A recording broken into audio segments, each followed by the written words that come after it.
Isang mapagpalang araw sa lahat o sa bumubuo ng malikmata at sa mga tagapakinig. Tawagin niyo na lamang po ako sa pangalang Marie at isa akong professor sa isang kilalang private school. Hindi ko na papangalanan para sa privacy ng school. Physics nga pala ang itinuturo ko sa ngayong taon, pero noong mangyari itong kwento ko ay chemistry ang hawak ko at mga second year student ang hawak ko noon. Bilang isang single mother, ay marami akong racket at kabilang doon ang 2 college school na tinuturuan ko. Sa full-time ako sa public school at part-time naman sa private school. Gabi ang pasok ko sa private school at dahil 7 PM to 9 PM ang klase ko doon, ay lumalabas kaagad ako sa public college na tinuturuan ko pagkatapos ng huling klase ko sa kanila. Nung gabi na yun, ay medyo maulan paglabas ko ng public college, pero ayos lang naman sa akin dahil malapit lang din doon ang private college na tinuturuan ko. Walking distance lang naman, kaya hindi na ako nag-abalang sumakay sa jeep. Eksaktong alas 7 ay nagsimula na akong magklase. May experiment activity kami nung gabing yon, kaya sa laboratory room kami nagklase. Nangangalahati na siguro kami sa ginagawa naming experiment nung biglang nagpatay sindi ang ilaw sa loob ng laboratory room. Hindi ko yun pinansin nung una. Akala ko kasi ay may problema lang sa electric supply, kaya ganon. Umuulan nga kasi. Binuksan ko na lang din ang mga emergency lights na nakalagay sa laboratory room para kung sakaling magpatay sindi ang ilaw ay maliwanag pa rin. Baka kasi matuluyan ng brownout. Pero nung nagpatay sindi pati ang emergency lights ay doon na ako nagtaka. Paano mangyayari yun? Gayong palagi naming sinisiguro na fully charged ang 4 na emergency lights. Nagsimula na ring matakot ang mga estudyante ko. At nung muling naulit ang pagpatay sindi ng ilaw, pati ng emergency lights, ay nagtakbuhan na palabas ng laboratory ang mga estudyante ko. Naiwan akong mag-isa sa loob dahil hindi ko naman pwedeng iwanan ang mga chemical na ginamit ng mga estudyante ko sa experiment. Kahit kinakabahan ako, ay pinilit kong nilakasan ang loob ko habang nililigpit ang lahat ng mga gamit na posibleng mag-cause ng chemical reaction kapag napabayaan. Patuloy sa pagpatay sindi ang ilaw at ang emergency lights, kaya naisip kong silipin ng koridor. Gusto kong makita kung ganun din ba ang nangyayari sa mga ilaw sa labas. Pero pagsilip ko sa pinto, ay maayos naman ang mga ilaw sa koridor. Bukod tanging sa laboratory lang nagpapatay sindi. Naalala ko tuloy ang kinuwento sa akin ng kasamahan kong professor sa public college na tinuturuan ko. Dati din siyang nagpa-part-time doon sa private college. At ang sabi niya ay mayroon daw talagang nagpaparamdam doon sa laboratory room. Noong una ay hindi ako naniniwala. Pero nung ako na mismo ang nakaramdam, ay saka lang ako naniwalang totoo nga ang sinasabi niya. Kung ano ang dahilan at kung sino ang nagpaparamdam ay hindi ko na inalam. Matagal na rin kasing nakatayo doon ang school. Marami na ang mga nangyari. Bukod pa sa katotohanang dating sementeryo ang pinagtayuan ng private college. Hanggang sa muli, Sir Van. Salamat.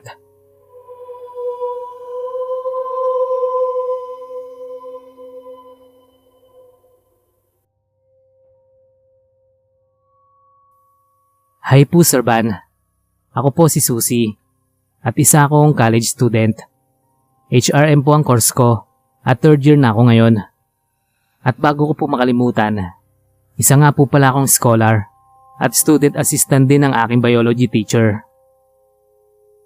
Katatapos lang po ang final exam noon, kaya marami akong ginagawa bilang isang student assistant. Ako kasi ang nag-check ng mga test papers ng mga estudyante ni Ma'am. Hindi ko na po papangalanan. Gabi na noon, pero nasa faculty room pa ako, kasama ang professor ko at yung 2 pang student assistants din ng ibang professor. Doon na rin kami nag-dinner. Nagpa-deliver na lang si Ma'am ng pagkain namin. Halos mag-alas 9 na, nung nagpaalam ako kay Ma'am na pupunta muna ako sa CR. Kami na lang ang naiwan doon dahil umuwi na yung 2 student assistants na kasama namin sa faculty room. Pagkatayo ko, ay inunat-unat ko muna ang likod at mga braso ko dahil namimintig na gawa ng matagal na pagkakaupo at pagkakayuko. Paglabas ko ng faculty room, ay tahimik na buong paligid. Wala nang katao-tao sa koridor o kahit sa ibang parte ng school. Patay na rin ang mga ilaw sa mga classrooms. Ang nagbibigay na lang ng liwanag sa paligid ay ang mga ilaw sa nakakalat na poste at ilang nakasinding bumbilya sa mahabang hallway. Nasa dulo pa ng hallway sa bandang left wing ang comfort room na para sa mga babae, kaya naglakad pa ako papunta doon. Meron namang CR sa faculty room, pero nataon naman nun na ipinapaayos ng din namin, kaya hindi pwedeng gamitin. Sanay na akong ginagabi, lalo na kapag ganitong katatapos lang ng exam. Marami kasi talagang ginagawa, Sir Van. Pero simula nung naging student assistant ako ng professor, ay yun ang unang beses na sa labas ako gagamit ng CR. At dahil nga wala nang ibang tao, ay napraning ako bigla. Feeling ko ay may bigla na lang lilitaw sa harapan ko at susunggaban ako. Pagkarating ko sa CR, ay mabilis akong pumasok sa pinakaunang cubicle. Hindi ko na isinara ang pinto dahil natatakot akong baka bigla nilang maglak ng kusa. Itinukod ko pang isa kong kamay sa pinto para sure ako na hindi siya magsasara. Sa dami ng pinapanood kong horror at murder cases sa Netflix, ay kung ano-ano na ang pumapasok sa isip ko. Plus, madalas din akong makinig sa channel mo, Sir Van, kaya mas lalong tumindi ang kapraningan ko. Nung sa wakas ay nakatapos na ako sa pag-ihi, ay mabilis akong tumayo at pupunta sa lavatory para magugas ng kamay. Panay pa ang sulyap ko sa kaharap kong salamin na nakatapat naman sa mga cubicle na nasa likuran ko. Nagbabanlaw na ako ng kamay ko nung nakarinig ako ng mahinang ingit ng pinto galing sa dulong cubicle. Nagtaka pa ako noon kasi wala naman ibang tao sa loob ng CR maliban sa akin. Wala din akong nakitang pumasok, saka hindi rin naman mahangin. Nadoble yung takot ko at mas lalo pa akong nag-isip ng kung ano-ano hanggang sa makarinig ako ng iyak ng baby. Siyempre inisip ko kaagad na baka may nag-iwan ng baby doon. Ayoko nang madagdagan ng kapraningan ko, kaya kahit nanlalamig ako sa takot noon, ay pinilit ko pa rin na maglakad papunta sa dulong cubicle. Medyo nakaawang yon, pero ayaw kong itulak. Baka kasi kung ano ang bumulaga sa akin. Kaya ang ginawa ko ay lumuhod ako sa tiles na sahig at sumilip sa ilalim ng nakaangat na pinto ng cubicle. At nagulat pa ako kasi may nakita akong paa ng babae. Kaya mabilis akong tumayo at kinatok ang pinto. Tinanong ko pa yung babae kung may maitutulong ba ako. Kako gabi na. Bakit nandun pa siya? Yung baby niya baka kako mapano. Nakailang ulit na ako ng katok. Pero wala namang sumasagot sa akin. Nawala na rin yung naririnig kong iyak ng baby. Kaya ang ginawa ko ay itinulak ko na yung pinto. Pero nung bumukas yun, ay wala akong nakitang tao sa loob. At hindi na ako nagdalawang isip na tumakbo ng mabilis palabas ng CR. Pagdating ko sa faculty room, ay eksakto naman na nagliligpit na yung professor ko ng mga gamit niya. Nagulat pa siya nung nakita niya akong namumutla at hingal kabayo. Hindi ko na sinabi sa kanya ang nakita ko. Nag-alangan kasi ako na baka hindi niya ako paniwalaan at sabihin niyang kakanood ko yun ng kung ano-ano. Hanggang dito na lang po, Sir Van. Salamat po sa pagbabasa.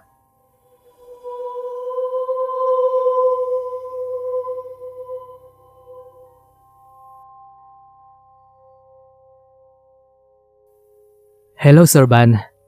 Pwede niyo po akong tawagin sa pangalang Bunik. At isa po akong librarian sa isang public university dito sa probinsya namin.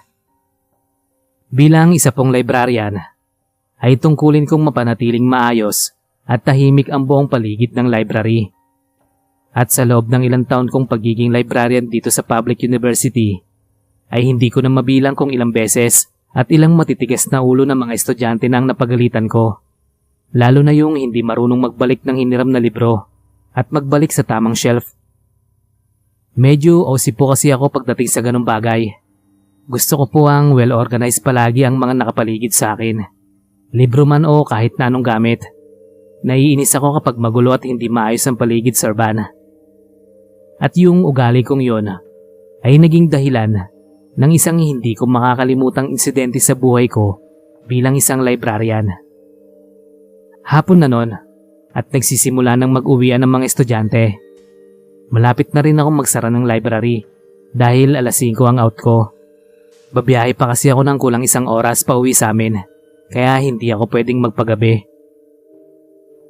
Nag-aayos na ako ng mga gamit nung may pumasok na estudyanteng lalaki sa library. Kung ibabase ko sa itsura niya ay mukha siyang matalino dahil sa suot niyang salamin sa mata. Platadang platada din yung buhok niya at yung uniform niyang luma na ay maayos pa rin naman. Payat at matangkad. Actually, kilala ko yung estudyante kasi suki na talaga siya ng library. Madalas siyang manghiram ng libro. Hindi kagaya ng iba na sa internet na halos kumukuha ng mga dapat na i-research. Yung estudyante na yun ay hindi. Wala daw siyang pang-internet kaya magtsatsaga na lang daw siya sa traditional library. Yun nga lang, ay naiinis ako sa kanya dahil hindi niya naibalik yung isa sa 3 libro na hiniram niya. Kaya nung hapon na yun ay hindi ko siya pinayagang mag-uwi ng libro sa bahay nila. Ang sabi ko sa kanya ay bumalik na lang siya kinabukasan para makapag-research. Nakiusap siya ng todo sa akin noon pero hindi ko talaga siya pinagbigyan. Lumipas ang ilang araw, hindi na bumalik yung estudyante at nawala na rin siya sa isip ko. Friday afternoon, ganung oras pa rin. Naghahanda na ako para sa pag-uwi. Pero may narinig akong kalabog mula sa dulong shelf. Ayoko nang maingay sa loob ng library, kaya dahan-dahan akong naglakad papunta sa dulo para sitayin ng estudyanteng may kagagawan ng ingay. At nung nakita ko yung estudyanteng hindi ko pinahiram ng libro, ay mas lalo akong nainis. Nakatalikod siya sa akin, pero kahit hindi ko nakikita ang pagbumukha niya, ay kilalang kilala ko yung lumang uniform na suot niya. Sinita ko kaagad siya noon, pero hindi siya humarap sa akin. Nakatayo lang siya doon at nakatalikod. Sa sobrang inis ko noon ay nilapitan ko na siya at hihilain ko sana ang braso niya. Pero sa isang kisap mata ay bigla siyang nawala sa harapan ko. Kaya kinabahan ako. Nung tingnan ko naman ang librong nahulog, ay mas lalo akong natakot. Kasi yun yung libro na dapat hihiramin ng estudyante. Mabilis akong lumabas ng library. Hindi na kasi maganda ang kutob ko. Kaya pumunta ako sa engineering department para magtanong-tanong. Pero ang sabi ng ilang estudyante na nandun pa ay hindi daw pumasok yung hinahanap kong estudyante. Ilang araw na raw na absent. Nagtataka nga raw yung mga professor nila kasi di naman daw yun uma-absent na walang dahilan. Sa sobrang lakas ng kapog ng dibdib ko dahil sa iniisip kong possibility, ay nagpasama ako sa isang estudyante. Wala na akong pakialam kung wala na akong masakyang jeep pa uwi. Ang importante sa akin noon ay masigurong okay lang yung estudyante. Isang sakay lang naman ng jeep at nandoon na kami sa lugar ng estudyante. Nagtanong-tanong ako sa mga taga ron kung nasaan ang bahay ng estudyante. Pero nanghina ako nung nalaman ko na patay na daw. Ilang araw na. Shock na shock ako noon, Sir Van. Hanggang dito na lang po. Ayaw ko na pong i-disclose ang cause of death ng estudyante dahil medyo komplikado. Ayun lang po. Salamat.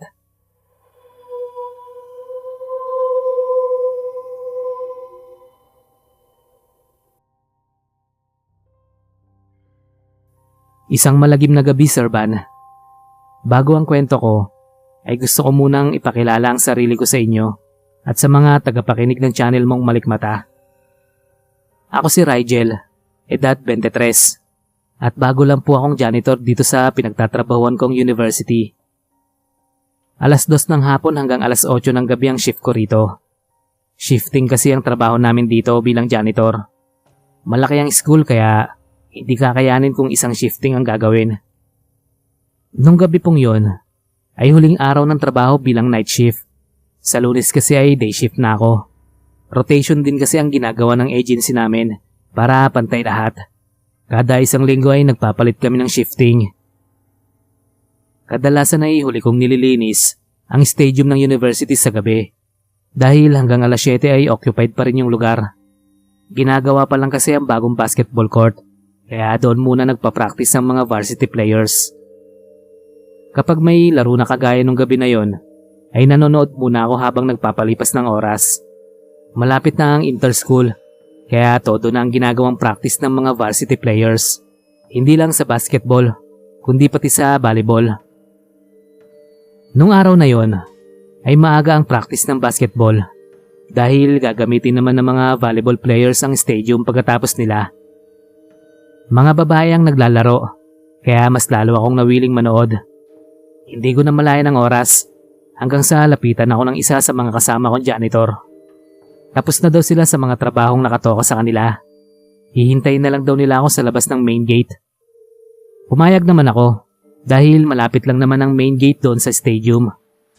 Mayroon kasing bilyaran sa paglabas ng main gate, kaya siguradong doon muna tatambay ang mga kasama ko. Nung sa wakas ay nakatapos ng practice ang mga volleyball players, ay laking pasalamat ko. Medyo gutom na rin kasi at nung tingnan ko ang oras sa suot kong relo, ay lagpas 8:00 na ng gabi. Halos mag-9 na. Mabilis kong nilinis ang malawak na sahig ng stadium dahil sa laki nun ay sure ako na matatagalan ako. Ang mga walang hiya akong kasama ay hindi man lang ako naisip na tulungan. Nangangalahati na ako nung dumating ang isa sa mga kasama kong janitor. Ang sabi niya ay tulungan na lang daw niya ako para mapabilis ang trabaho. Pumayag naman ako agad. Malapit na kaming matapos nung makarinig kami ng mahinang sitsit. Akala ko nung una ay kasama namin na pinagmamadali kami. Sabay-sabay kasi kaming umuwi dahil iisa lang naman ang tirahan namin. Umuupa kami ng kwarto sa lumang bahay na malapit doon sa university. Sumagot pa ako noon. Ang sabi ko ay saglit na lang. Malapit na ako kaming matapos. Nagpatuloy kami sa pagmap ng sahig nung bigla uling may sumitsit. Lumingon ako at magsasalita na sana nung makita kong biglang may talbog ng bola kaming narinig. Wala namang naglalaro bukod pa sa wala kaming nakikitang estudyante o ibang tao doon maliban sa aming dalawa ng kasama ko. Nagkatinginan pa kaming dalawa. Iisa ang laman ng isip naming dalawa. Mayroon kaming ibang kasama roon na hindi namin nakikita. Normal lang naman nakabahan kaming dalawa kaya nagpalinga-linga ako sa paligid. Umaasa ako na baka naman may naglalaro sa malapit o di kaya ay sa labas ng stadium. Walang pader yung stadium. Bubong lang at mga bleachers na nakahilera patas lang ang nakapalibot. Kaya kitang-kita sa maliit na siwang sa ilalim ng bleachers ang labas ng stadium. Wala talagang tao roon, kaya nagmadali na kami ng kasama ko na tapusin ang ginagawa namin. Paminsan-minsang nawawala yung tunog ng talbog ng bola. Pero nagugulat kami minsan dahil parang naroon lang yung naglalaro na hindi namin nakikita sa harapan naming dalawa ng kasama ko. Parang pinaglalaroan lang kaming dalawa, lalo na nung may umiip sa likod ng tenga ko. Tapos may humila naman ng hawak na map ng kasama ko. Dahil sa takot ay sabay naming binitawan ang hawak naming map at tumakbo palabas ng stadium. Napaaray pa ako nung parang may tumamang bola sa balikat ko. Kinabukasan ay pareho kaming nangangalumatan ng kasama ko dahil hindi kami nakatulog.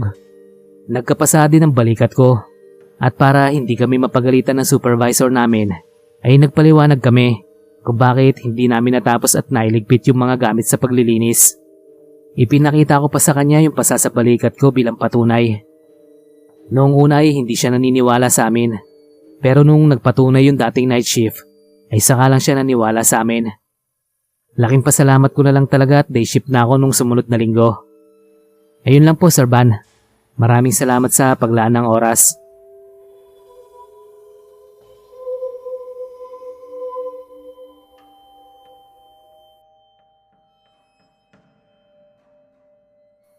Hi, Sir Van. Ako po si Cecil. Isa po akong estudyante dito sa university sa probinsya namin. Maiksi lang po itong kwento ko. Parang pahapyaw lang po. Gusto ko lang talaga siyang i-share. Natutuwa po kasi ako sa channel ninyo. January 17, 2014. Nung nagpakamatay ang best friend kong itago natin sa pangalang Aisa. Hindi niya nakaya yung pressure dahil ang gusto ng parents niya ay magtapos siyang summa cum laude sa kurso naming BS Math. Pareho kami ng course ni Aisa pero hindi kagaya ng parents niya. Ayos lang sa parents ko na wala akong karangalan. Basta ang mahalaga ay makagraduate ako. Graduating na kami nung biglang nakipag-break kay Aisa ang boyfriend niya for 5 years, na wag na po natin pangalanan. Hindi naman po siya mahalaga. Dahil nga busy sa pag-aaral, ay nawalan ng oras si Aiza dun sa boyfriend niya. Hanggang sa namalaya niyang nahulog na pala sa charm ng iba. Kaya yun nga, nakipaghiwalay na. Mas pinili yung babaeng bago lang niya nakilala kesa sa best friend ko na bukod sa 5 years na sila ay magkababata pa. Broken-hearted, devastated, at pressured. Hindi kinayang dalhin lahat ni Aiza. Sumuko siya at nagpakamatay. 3 buwan bago kami aakyat sa stage. Sa harapan ng Arts and Sciences Department ay may kiosk. Doon kami palaging nagpapalipas ng oras ni Aiza nung nabubuhay pa siya. Paborito din niyang mag-aral doon dahil walang tumatambay na ibang estudyante doon maliban sa aming magkaklase. 1 buwan nang mahigit na ilibing si Aiza noon at busy na kami sa pag-aasikaso ng mga kailangan sa graduation namin. Kung hindi sana nagpakamatay si Aiza, ay siya sana ang summa cum laude namin. Naglalakad ako noon papunta sa office ng dean. Pero napatigil ako. Kasi may nakita akong pamilyar na bulto ng katawan ng babae. Hindi ako pwedeng magkamali. Si Aiza yung nakita kong nakatalikod at nawala nung lumiko sa malaking puno ng akasya. Hindi ko alam kung namalikmata lang ako o yun ang gusto kong isipin. Kaya binaliwala ko yung nakita ko. Nanggaling na ako sa office ng dean namin at papunta na sana sa kantin. Noong nakasalubong ko ang isa pa naming kaibigan ni Aiza, takot na takot siya at ang sabi niya sa akin ay nakita daw niya si Aiza. Kumaway at tinawag pa nga raw siya. Dahil doon ay nakumpirma ko na tama nga ang nakita ko.